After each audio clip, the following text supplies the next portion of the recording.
네, 요즘 은행권에서 비대면으로 주택담보대출을 받으려는 소비자들의 경쟁이 치열하다고 합니다. 7월부터 3단계 스트레스 DSR이 시행되면 대출 한도가 줄게 돼 막차를 타려는 수요자들이 몰리기 때문이죠.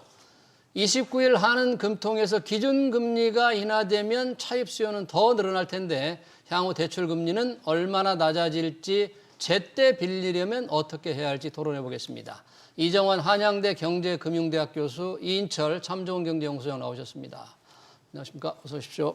네. 자, 대출 금리 요즘 대출이 많이 늘어나는데 대출자에 가장 민감한 게 한국은행 기준금리입니다. 29일 목요일 금통위가 예정돼 있는데 지금 시장에서는 거의 인하가 확실한 것으로 보이는데 이정환 교수님 혹시 유지될 가능성은 있을까요? 그렇죠? 유지될 가능성이 많지는 않다라고 생각을 하는 것 같고요. 이런 요인에는 크게 세 가지 정도 들 수 있을 것 같습니다.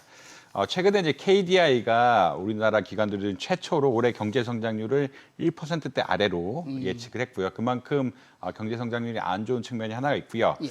두 번째로는 이제 환율이 많이 떨어졌다. 사실 이전까지는 외환 시장에 대한 불확실성, 특히나 우리나라의 정치에 대한 불확실성이 커져 있었기 때문에 외환 시장에 대한 불확실성, 그리고 환율 수준이 이미 1,400원대 후반까지 올라갈 정도로 매우 높은 상태였는데 지금 1,300원대 후반으로 좀 안정돼 가고 있는 이런 상태라서 외환 시장에 대한 우려감이 조금 덜하다라는 그런 말씀을 드릴 수 있겠습니다. 근데 이제 아직 이제 또 관세 불확실성, 관세가 사실 효과를 발휘하려 그러면 한 달에서 석 달, 그러니까 이 정도 사이는 걸린다라고 생각을 하고 있는데 이것에 부정적인 효과가 있을 거라고 또 예측을 하고 있거든요. 그러니까 예. 어느 정도 경기에 대한 우려, 관세에 대한 우려, 그리고 외환 시장이 안정된 측면들을 고려해 본다면 물가 상승률이 그렇게 지금 높지 않은 상황에서는 금리를 한번 낮추는 방향으로 가지 않을까. 그래서 이번에 한번 낮추고 하반기에 한 번쯤 더 낮추는 이런 정도의 정책을 피거나 하반기에 조금 경기가 더 부양을 해야 된다라고 그러면 한 번 더, 한 두 번까지도 내리는 정책이 나오지 않을까라고 이야기 드릴 수 있을 것 같습니다. 예. 그만큼 경기가 좀 유중하다 이런 말씀 드릴 수 있을 것 같아요. 확실하게 이제 금리가 낮아질 거라는데 사실 한국은행 기준금리가 떨어지면 저 시청자도 마찬가지인데 내가 빌린 돈 대출 금리가 낮아지는 게 중요한데 보통 한국은행 기준금리가 떨어지면 대출 금리가 낮아져야 되는데 그동안에 보면 은행들이 잘 금리를 안 내렸단 말이죠. 내리는 신용만 하고 예금 금리는 제가닥 내리는데 왜 대출 금리 그동안에 잘 안 낮췄죠? 한국은행이 금리를 낮추기 시작한 게 지난해 10월부터입니다. 10월이요? 10월, 11월 연달아 두 달 연속 금리를 인하했고요. 올해도 2월에 한 번 인하했으니까 세 차례 인하했죠. 그러면 내 금리도 0.75% 정도는 떨어져야 맞는 거 아니냐? 안 떨어졌습니다. 라고 생각하실 텐데 주위에 금리 낮아졌다는 분 못 봤습니다. 자, 저는 크게 두 가지 이유가 있다고 봅니다. 일단은 금융당국의 관치로 시장금리가 많이 왜곡이 되고 있다라는 거고 두 번째가 여기다가 이제 금융감독당국의 대출 총량 규제를 악용해서 은행권들이 오히려 대출 금리의 가산 금리는 높이고 그리고 우대 금리는 낮추는 방식으로 예대 마진 차를 확대하고 있다는 겁니다. 네. 실제로 이제 금융감독당국은 이른바 금리 변동에 대한 어떤 이제 위험 부담을 줄이기 위해서 2023년 2월부터 이른바 스트레스 DSR, 스트레스 총부채 원리금 상환 비율을 적용하고 있는데 처음에는 1단계는 그냥 은행권의 주택담보대출만 변동형의 경우 가산금리를 얹어서 한도를 줄여왔다면 지난해 이제 9월부터는 2단계로 오히려 이금융권까지 확대했죠. 그리고 이제 올 하반기부터는 전 금융권에 대해서 모든 대출에 대해서 이제 이 대출 규제를 이제 옥죄다 보니까 이런 상황이다 보니까 지금 제도 시행 이전만 하더라도 대부분의 대출자들은 변동형. 왜냐하면 변동형 대출 금리가 상대적으로 고정형보다 낮았었거든요. 그러니까 변동형이 우세했는데 대출 규제하고 난 다음부터는 점점점 해서 비중이 지금 역전됐습니다. 고정형이 더 많아졌습니다. 고정형이 한 65% 그리고 변동형이 한 35% 비중인데 신규로 주택담보 받으시는 분들 가운데 10명 가운데 9명 가까이가 대부분 고정형을 선택을 하고 있는데 고정형의 맹점이 뭐냐?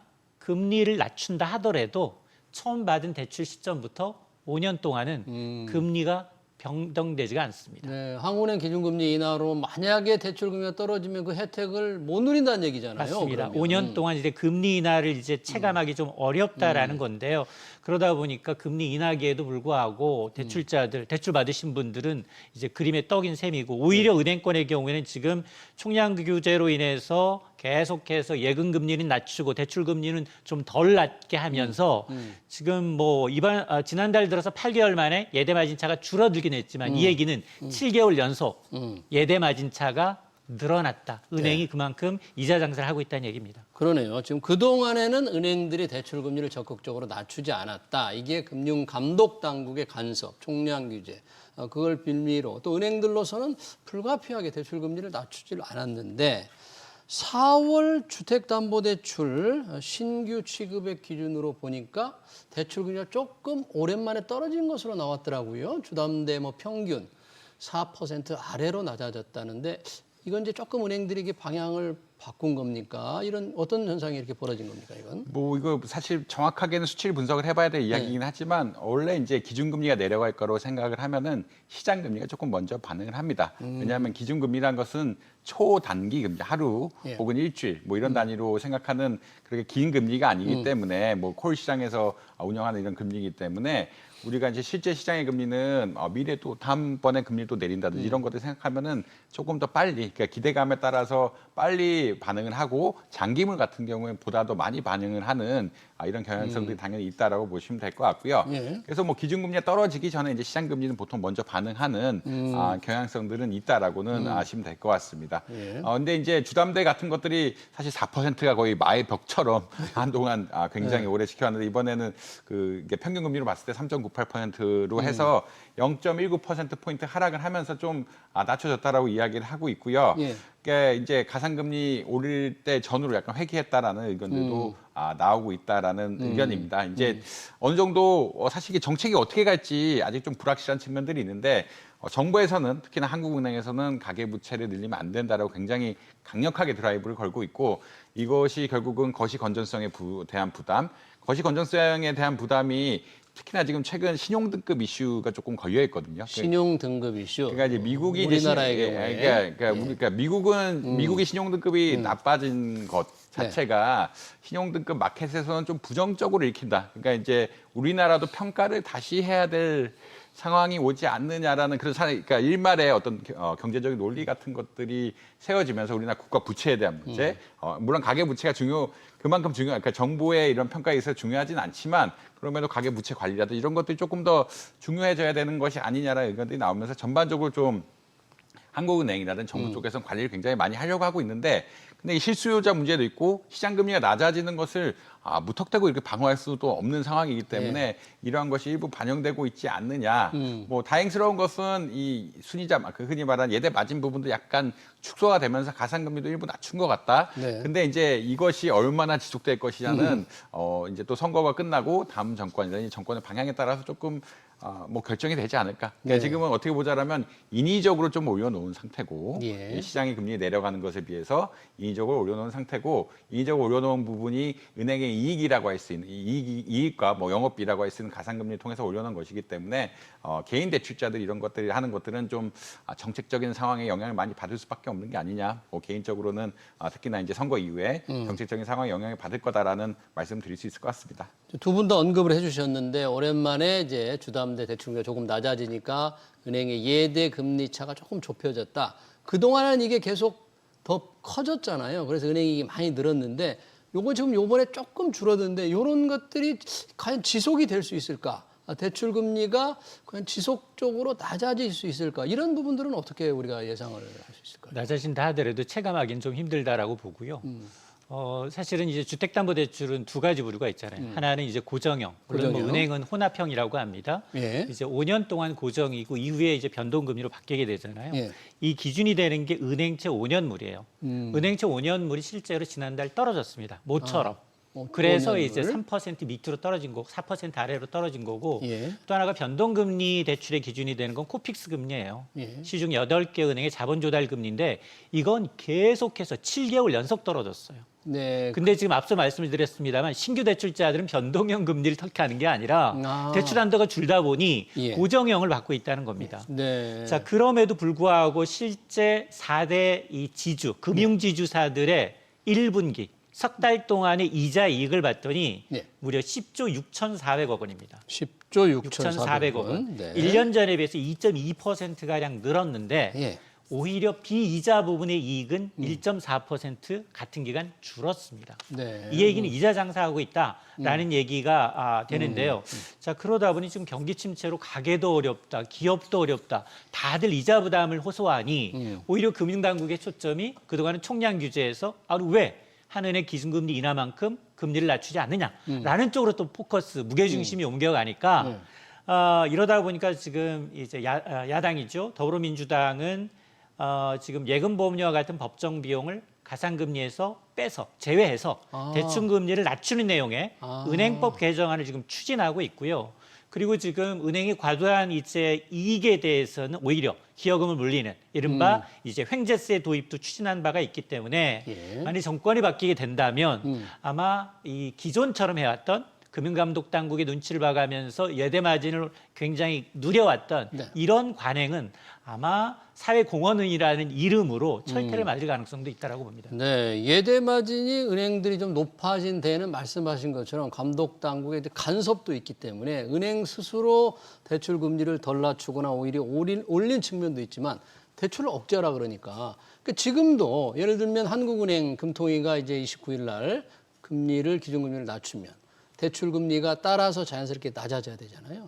그럼 대출 금리를 낮춘다는 것은 소비자 고객들한테 싼 돈을 많이 빌려가라 이런 신호지 않습니까?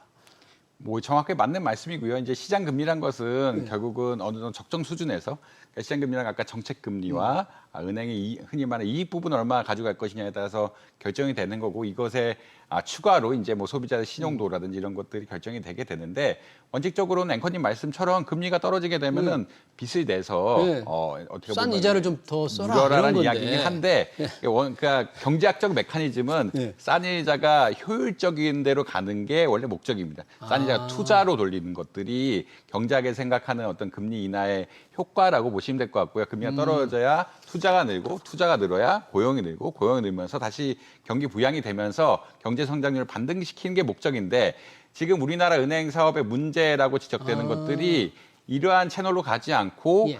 생산성이 없는 채널들 그냥 가계 역시 부동산으로 가고 주택담보대출 주택담보대출로 많이 늘어나고 있고 그다음 기업들 역시 자산을 사는데 이제 부동산 자산 같은 것들 사는데 돈이 많이 대출 왜냐하면 그쪽이 담보가 좋기 때문에 예. 은행들이 돈을 빌려줄 수가 있고 이런 채널들이 있어가지고 정책적인 목적은 이렇게 낮춰가지고 기업의 투자를 늘리는 게 목적인데 우리나라 지금 방향성은 자산에 돈이 흘러가면서 경제적 효용성이 없는 자산으로 돈이 몰려가고 있다라는 비판들이 많이 나오고 학자들도 굉장히 많은 비판을 하고 있습니다. 은행의 이런 역할들이 예. 경제적 효율성을 높이는 역할인데 네. 지금 대출 방식으로 그리고 너무나 안정성을 취하는 대출 방식으로는 그런 목적을 달성하기가 어려운 것들이 아니냐 이런 네. 의견들이 많이 나오고 있다고 보시면 될 것 같습니다. 네, 저희 시청자들도 마침 비슷한 댓글을 올리셨습니다. 우리 이정환 교수님이 말씀하신 대로 대출금리 내리면 뭐하냐. 이때다 하고 또 투기 세력들이 집값을 올린다. 그러니까 금리 낮춰서 대출을 받으면 이게 생산적인 부분으로 써야 되는데 그렇지 않으니까 좀 문제다는 거를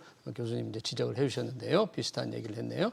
그런 상황에서 은행들은 아까 잠깐 언급을 하셨지만 대출금리 인하 쪽으로 방향을 잡아야 되는데 일부 은행은 우대금리 폐지 그리고 가상금리를 높이고 지금도 그렇게 해서 약간의 대출금리 실질적으로 올리는 은행도 있지 않습니까? 이게 좀 헷갈리는 것 같아요. 소비자들 입장에서 볼 때는 어떤 곳은 내린다고 그러고 어떤 곳은 올린다고 그러고. 맞습니다.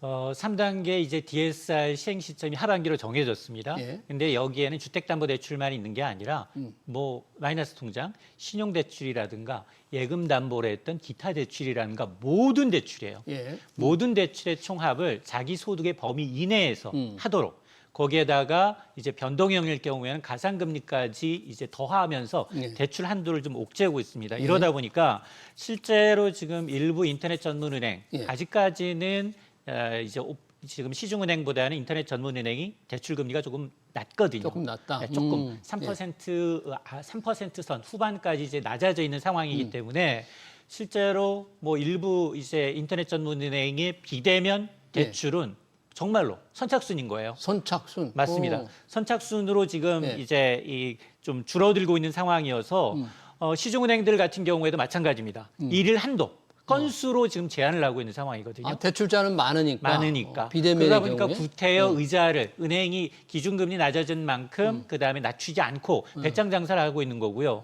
시중 돈이 너무 많아서 유동성이 그렇지 않아도 은행권으로만 몰리고 있거든요. 당연히 예금금리 올릴 이유가 없는 겁니다. 예. 대출이 전체적인 수요가 줄어들고 있는 상황에서 대출 이제 이 자금을 계속 갖고 있어야 되는 은행들조차도 보유 비용에 대한 이제 이 불안감 때문에 구태여 예금 금리 올리지 않고 대출 금리 낮추지 않다 보니까 예. 말씀하셨던 것처럼 이제 배짱 이장 장사하는 꼴이 된 겁니다. 네, 그러니까요. 지금 스트레스 DSR 3단계 스트레스 DSR 잠깐 언급을 해주셨는데 이게 이제 7월부터 시행이단 말이죠. 이게 불과 한 달여밖에 남지 않았어요. 이게 실제 대출 한도가 이 정도 꽤 줄어든다고 봐야죠. 이게 시행이 되면. 이제 물론 소득 수준에 따라서 이제 많은 영향을 예. 받을 거지. 뭐 DSR이라는 것이 내가 얼마나 채무의 원금과 이자를 갚을 때 소득과의 어떤 비율을 따지는 이런 어떤 관계라고 보시면 될 것 같고요.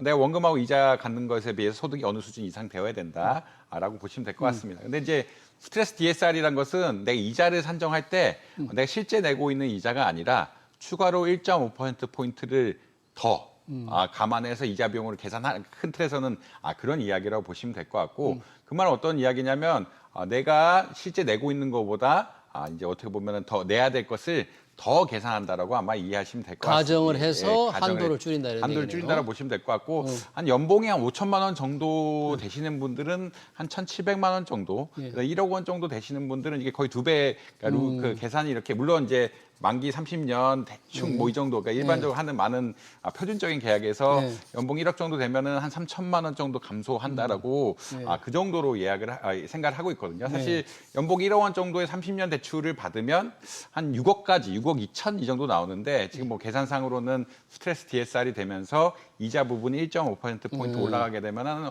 5억 9천대까지 내려가지 않느냐 이런 의견들이 나오고 있다. 그만큼 어떻게 보면 스트레스 DSR이라는 게 생각보다 오늘 이자 수준이 낮기 때문에 1.5% 더하는 것들이 실제적으로 효과가 있는 이런 정책이긴 하다라고는 말씀드릴 수 있을 것 같습니다. 네, 대출을 좀 억제하는 효과 그런 차원인데 그렇게 되면 얼른 지금 먼저 대출 받는 게 제 말로 가장 좋은 거잖아요. 근데 이제 대출 받을 돈이 은행이 빌려주는 돈이 뭐 한정이 돼 있기 때문에 아까 말씀하신 대로 뭐 온라인 비대면 열었더니 1분 만에 다 나간다. 그러면 하루에 빌려줄 수 있는 한도를 다 정해놓고 은행들이 이걸 하는 건가요? 맞습니다. 이게 은행 지점마다 조금 달라요. 은행 수요라는 게 사실은 이제 본인이 이제 주택을 구입하거나 이제 본인이 주거래 은행을 통해서 하게 되는데 은행도 지점마다 좀 다릅니다. 예. 왜냐하면 지점장이 정결사항으로 그분의 이제 은행 거래 내역을 통해서 우대금리나 가상금리가 달라질 수 있기 때문에 대출 총량 전체적으로 은행 총량은 똑같습니다. 그리고 지점별로 또 이제 한도가 있기 때문에 어떤 한 지점에 은행 수요가 몰렸다 그러면 조기에 이제 그 은행 대출이 이제 마감될 수도 있고 그런 상황인데 특히 이제 디데이가 정해져 있잖아요. 예, 그러면 그렇죠. 6월이라면 다음 한 달입니다. 한 달. 한 달 동안이고 또 특히 내일 한국은행이 기준금리를 낮추게 되면 당연히 대출금리는 연동해서 낮아질 수밖에 없는 구조거든요. 낮아져야 하는 거죠. 그렇죠. 네. 그러다 보니까 그 사이에 이걸 우리 막차 수요라고 하는데 실제로 보면 지금 이제 5월 22일까지 통계를 보니까 예. 주택담보대출 증가액이 1, 4월 평균치를 웃돌고 있어요. 근데 5월은 초순에 휴일이 굉장히 많았습니다. 영업일수가 적었는데도 적었습니다. 그러니까 영업일수를 감안하게 되면 그동안 평균 한 2배가량 가수요가 지금 나타나고 있는 상황이거든요. 그러다 보니까 은행들 입장에서는 이런 수요가 이제 늘어나게 되면 당연히 오히려 이제 대출금리에 대해서는 은행이 갑인 겁니다. 한도도 이제 줄어져 있는 상황에서 굳이 대출금리를 낮출 요인이 줄어드는 거죠. 그런 상황이다 보니까 지금 뭐 앞서 제가 이제 예대 마진차가 8개월 만에 지난달 하락세로 돌아섰다고는 조금 하지만 낮아졌다고. 그럼에도 불구하고 지난 이제 이 2003년 1분기에 이어서 지금 은행들은 뭐 역대급 실적을 지금 이어가면서 사실은 뭐 그동안 우리가 늘 뭐 이자 장사하면서 계속 이제 성과급 잔치하고 있다 뭐 이런 얘기 했습니다만 그런 얘기가 반복되고 있는 겁니다. 지금 이달 들어서 미리 받으려는 대출 수요로 주담대 같은 경우 특히 급증을 한다면 은행이 한 해 전체로 빌려줄 수 있는 양 이런 게 어느 정도 감독 당국이 규제를 할 텐데 이렇게 되면 상반기에 뭐 수요가 급작히 늘다가 또 하반기로 가면 못 받으겠어요. 문턱이 너무 높아지는 그런 이런 변동성이 커지는 상황 생기는 거 아니에요? 뭐 이제 앵커님 말씀 정확하게 맞고요. 사실 그 이제 대출자 사이에서는 1월에 가서 대출 받는 게 가장 좋다라는 의견은 늘 있습니다. 1월에? 왜냐하면 그때는 대출 한도가 그러니까 연간 계획에 따라서 한번 새로 시작하기 때문에 예. 1월에 대해서는 대출이 어느 정도 나가고 그러니까 시간이 가면 갈수록 이제 은행들이 총량에 대해서 규제를 해야 되다 보니까 총량 규제. 예, 총량 규제 그러니까 맞춤에 따라서 가상금리를 굉장히 높인다든지 아니 흰사를 어렵게 한다든지 대출을 안 해준다는 이런 다양한 방법을 써가지고 그러니까 원래 시장에선 총량 규제란 것이 없어야 되지만 원래 없어야 되는 거예요? 원래 은행이 이제 사실은 총량 규제한다는 것은 정부가 관치 금융을 한다는 이야기이기 때문에 그러니까 원칙적으로는 시장만이 돌아가는 세상이라면 없어야 되긴 하는데 일반적으로 다른 나라에서는 이런 총량 규제 같은 거 안 총량 하는. 규제를 사실 하는 것들은 조금 쉽지는 않죠. 쉽지 않다. 미국도 뭐 이런 데들 왜냐하면 그런 데들은 금리에 따라 시장에 따라서 금리가 올라가게 되면은 대출이 줄어들게 됩니다. 우리나라 특수성의 하나가 있는데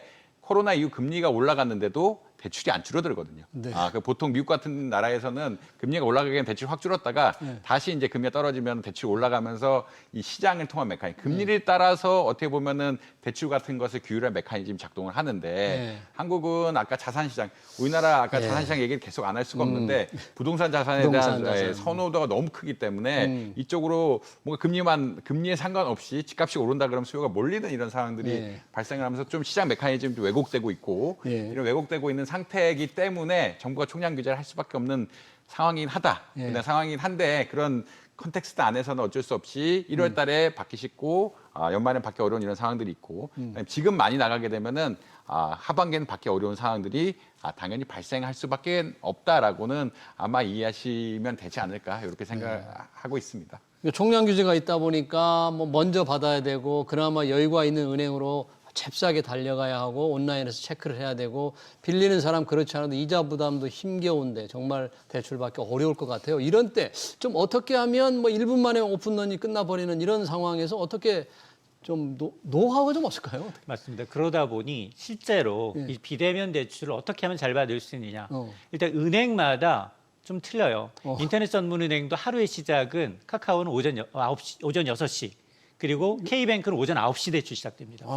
그러니까 그 시점에 맞춰서 모든 걸 지금 준비해 놓고 필요한 정보를 메모장에 이제 좀 복귀해 놓고 시작되면 오픈되면 이제 넣어라라는 이제 형태의 성공 노하우가 공유되기도 하고 있는데 물론 뭐 인터넷 전문은행이 일단은 금리 측면에서는 유리합니다. 그리고 이제 이 오프라인 은행의 경우에는 일부는 대출 한도가 없으니까 오히려 대출 금리 올리고 있고요. 그리고 일부는 대출 금리를 낮추고는 있는데 있고. 지금 나타나는 이 행태를 보게 되면 일부 은행의 경우에는 오히려 비대면으로 지금 일부 이제 대출 한도가 남아 있는 걸 감안해서 비대면으로 금리는 낮추지 않고 한도. 대출 한도를 일일 비대면은 최대 5억이었다면 당장 한 10억 정도로 이제 인터넷 은행과 이제 경쟁하기 위해서 한도를 좀 늘리고 있거든요. 주요 일반 은행 중에서도 그런 데가 있다는 거죠. 맞습니다. 비대면으로 금액을 늘려주는데. 맞습니다. 그러다 보니 지금 뭐 이렇게 되면 사실 불필요한 이제 마이너스 통장 같은 건 없애야 돼요.